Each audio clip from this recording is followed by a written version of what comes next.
Hola, feliz viernes 2 de octubre, que no se olvida. Muchas gracias a todas y a todos los que se estén conectando en esta posmañanera, una posmañanera de una hermosísima mañana de otoño en la Ciudad de México, fría, como han sido todas estas mañanas en los últimos días, pero bueno, es muy importante que nos informemos y que estemos aquí para comentar justamente de lo que hace pues unas horas ocurrió a final de cuentas en la pues en la vida política del país.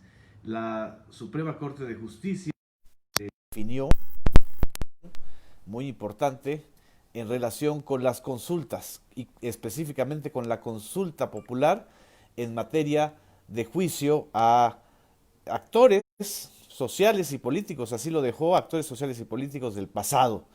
También es muy importante que se esté dando este debate, esta deliberación en la sociedad. Hay evidentemente quienes se sienten muy molestos. Por supuesto, generalmente son aquellos abogados, intelectuales, comentaristas, vinculados a algunos de los expresidentes de la República.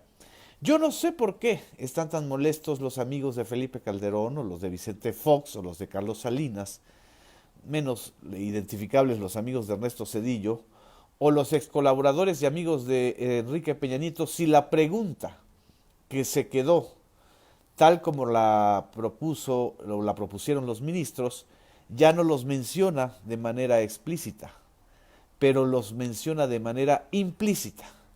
Y esto es algo que es muy importante y que creo que vale la pena analizarlo o comentarlo con ustedes de acuerdo a la información que se ha dado en las últimas horas y por supuesto a la posición que se expresó del presidente de la República en la conferencia matutina del día de hoy, que es la materia siempre de nuestras posmañaneras, hacer un buen resumen de pues, lo que se está comentando en las conferencias matutinas. Les agradezco mucho que se estén conectando. Juan Carlos Álvarez nos está mandando saludos desde Aguascalientes. Juana Cedillo, muy buenos días y abrazos. Gracias por estar aquí. Desde Mississippi, Jorge Flores, gracias por estar también al pendiente. Ana María Vázquez dice que México Libre no va, pero ya esa es noticia antigua. Y no sabemos si Felipe Calderón va a seguir libre. Rosas Blancas, ojalá que ahora sí se vayan a la cárcel todos los expresidentes, dice Rosas Blancas. Aquí estoy también viendo comentarios de Tecate, Baja California, Juan Isachevarri, que nos está mandando saludos, muchas gracias. Gracias por estar aquí en esta posmañanera del 2 de octubre, fecha además histórica. Nada más imagínense si en el lejano 1978 o en el lejano también 1988, 20 años después de la matanza del 2 de octubre de 1968, se hubiera, la Corte en ese entonces o los ministros del Poder Judicial hubieran permitido una consulta popular para enjuiciar, para investigar, para sancionar a los responsables de esa matanza ocurrida en la plaza de Tlatelolco, en la Ciudad de México. Nada más pensemos que en 52 años la situación política ha permitido este debate y esta deliberación tan importante que se está dando en estos momentos en torno a la consulta ciudadana. ¿Qué fue lo que se decidió el día de ayer? El día de ayer la Suprema Corte de Justicia, formada en su sala superior por 11 ministros, es un organismo colegiado, deliberó y discutió la constitucionalidad o la inconstitucionalidad de la consulta propuesta por el presidente de la República. La consulta propuesta por el presidente de la República tiene una pregunta muy clara, muy directa, relacionada con los expresidentes de la República. Vamos a recordar exactamente la redacción de esta pregunta y aquí les pongo la grabación de lo que hace unos momentos leyó mi querida Carmen Aristegui en su programa de radio recordando la pregunta original del presidente de la República. ¿O no? Con que las autoridades competentes, con apego a las leyes y procedimientos aplicables, investiguen y en su caso sancionen la presunta comisión de delitos por parte de los expresidentes Carlos Salinas de Gortari, Ernesto Zedillo Ponce de León, Vicente Fox Quesada, Felipe Calderón Hinojosa y Enrique Peña Nieto antes, durante y después de sus respectivas gestiones. Pregunta 1, desechada.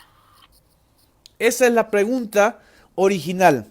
¿Está usted de acuerdo o no en investigar y sancionar a los expresidentes Carlos Salinas de Gortari, Ernesto Zedillo, Vicente Fox Quesada, Felipe Calderón Hinojosa, Enrique Peña Nieto? Y es muy explícita la pregunta diciendo que se van a respetar los derechos humanos y el debido proceso. La Suprema Corte, y como me acaban de aclarar aquí, el Pleno de la Suprema Corte, es decir, los 11 ministros, decidieron y lo decidieron de una manera muy apretada, fueron 6 votos contra 5 votos, es decir, no es una decisión de consenso, es una votación pues dividida. Y de esa manera y a ese nivel está la situación en estos momentos de la élite del poder y del poder judicial y del poder legislativo también. Decidieron de manera mayoritaria, 6-5, que la consulta era constitucional, es decir, que va la consulta, que lo necesario era modificar la pregunta para evitar violaciones a derechos humanos o algunos elementos de inconstitucionalidad en esa pregunta. Es decir, le enmendaron la plana a la pregunta original. Al enmendarle la plana a la pregunta original, que es la que el día de ayer analizaron, pues algunos comentamos o algunos creemos que descafeinaron la pregunta. Otros dijeron que es una absoluta simulación, porque la pregunta es tan general que pues puede caber todo y nada.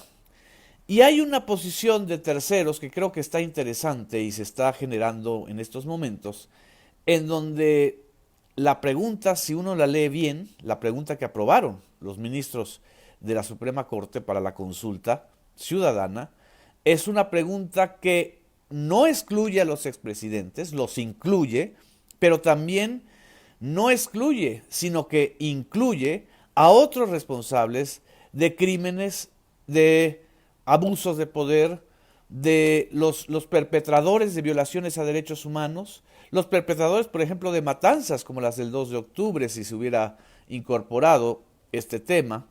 Y este es el sentido de esta pregunta. Así quedó la pregunta aprobada por los ministros de la Suprema Corte. ¿Estás de acuerdo o no en que se lleven a cabo las acciones pertinentes con apego al marco constitucional y legal para emprender un proceso de esclarecimiento de las decisiones políticas tomadas en los años pasados por los actores políticos? A ver, para emprender un proceso de esclarecimiento de las decisiones políticas tomadas en los años pasados por los actores políticos, está prácticamente, digamos que, acotando la consulta a las decisiones políticas adoptadas por los actores políticos en los años recientes pasados, encaminado a garantizar la justicia y los derechos de las probables víctimas, es decir, Ayotzinapa. ¿Cuáles fueron las decisiones políticas tomadas por Enrique Peña Nieto en función de su cargo como expresidente?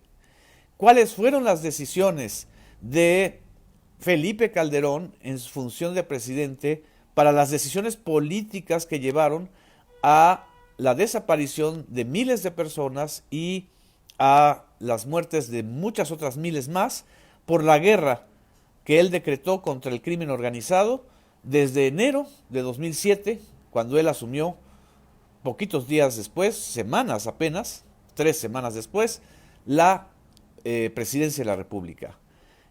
Y en este sentido hay, o el caso de Acteal, o en el caso del sexenio de Ernesto Zedillo, o los muchos casos de falta de justicia y de abusos contra las víctimas que se cometieron en el sexenio de Carlos Salinas de Gortari. La estoy explicando, es decir, lo estoy incluyendo, pero esto va a ser un debate que necesariamente se dará a nivel social y creo que es muy importante que lo debatamos. Dice Luis Gitli, perdón, la justicia no se consulta. No, claro que no se consulta la justicia se ejerce. La consulta, o a quienes se les consulta, son a los ciudadanos para darle fuerza a las decisiones que se tomen en función del cumplimiento de la justicia. Las frases determinantes, como la frase del ministro Lainez, que reconozco que es un gran ministro, de derecha desde mi punto de vista, es un ministro conservador, pero es un gran jurista, él lanzó esa frase: la justicia no se consulta, se ejerce. Son frases ad hominem, son frases sentenciosas. Por supuesto que no se consulta la justicia, al que se consulta es al pueblo. Y esto es quizá el primer ejercicio histórico en los últimos 100 años de la vida política del sistema mexicano, que se le va a consultar a los ciudadanos sobre un tema en donde incluyen a los expresidentes. Por supuesto que hay gente que está molesta, incluyendo a varios ministros que fueron ministros gracias a los favores de los expresidentes, como el expresidente Enrique Peña Nieto, que designó ministro al ministro Lainez.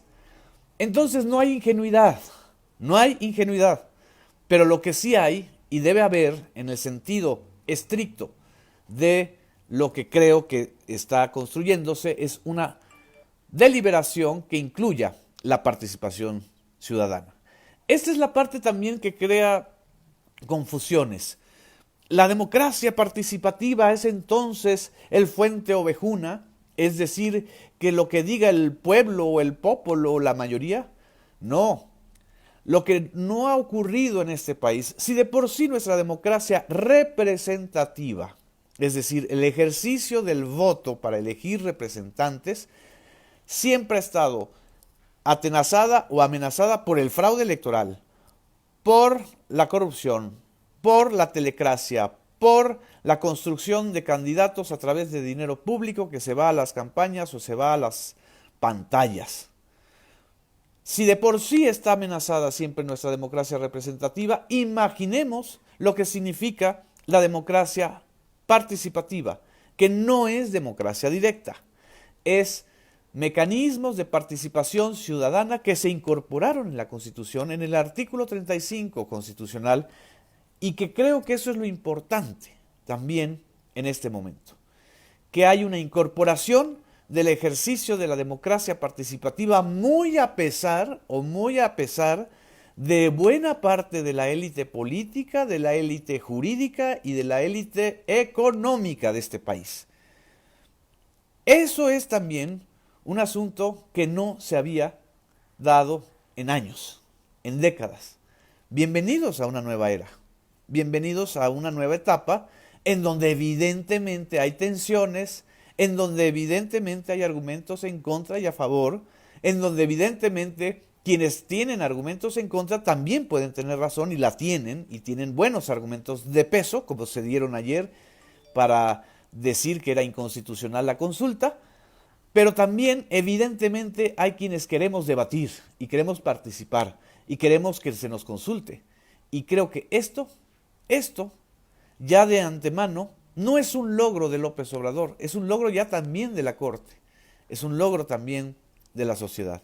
Está pendiente, por cierto, el conteo de votos final, o el conteo de las firmas, más que de votos, el conteo de firmas de la consulta que organizaron jóvenes de la sociedad civil que no están orgánicamente dependientes de ningún partido y que no fueron financiados por partidos políticos.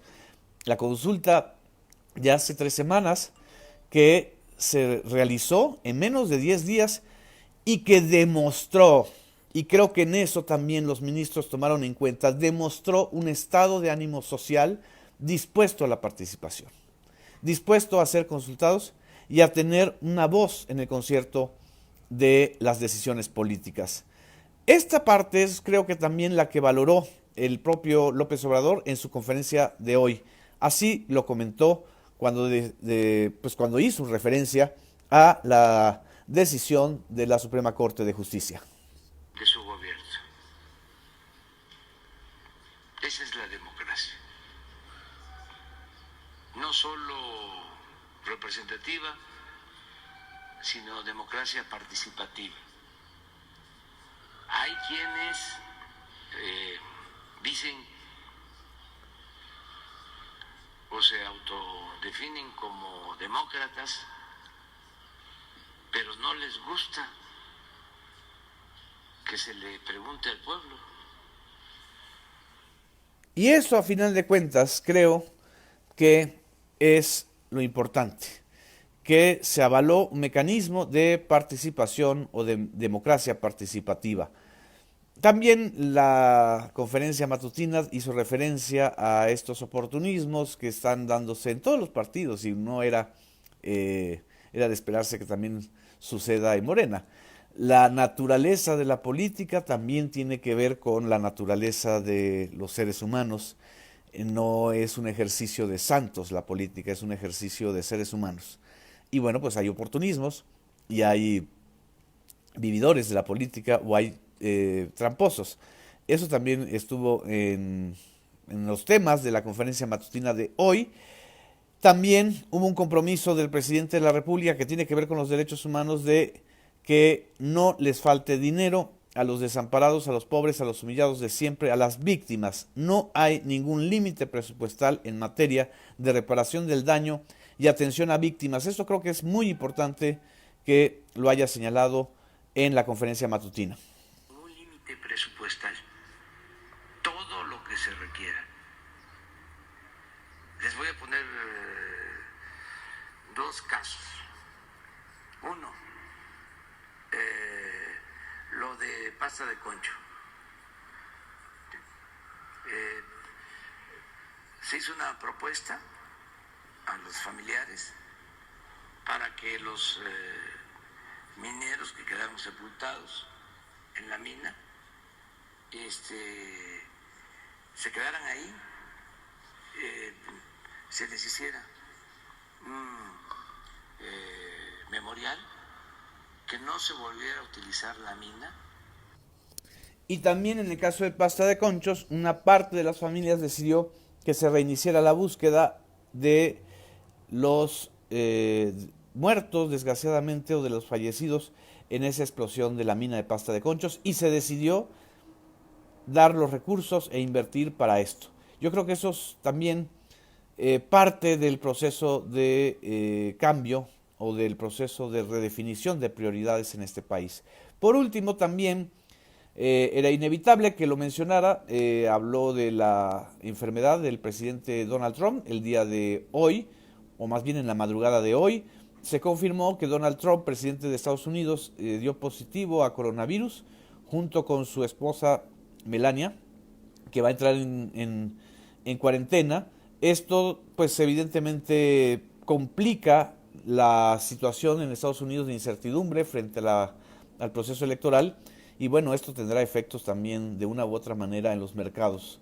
Esto es inevitable, no es solamente la enfermedad de Donald Trump, que seguramente avanzará y saldrá adelante, y eso será, esos son los buenos deseos, yo creo que de cualquier persona, independientemente de si coincidamos o no con el estilo y la política de Donald Trump, pero el efecto en el nerviosismo de los inversionistas de la enfermedad de Donald Trump, pues no hay que perderlo de vista, hay que tomarlo en cuenta.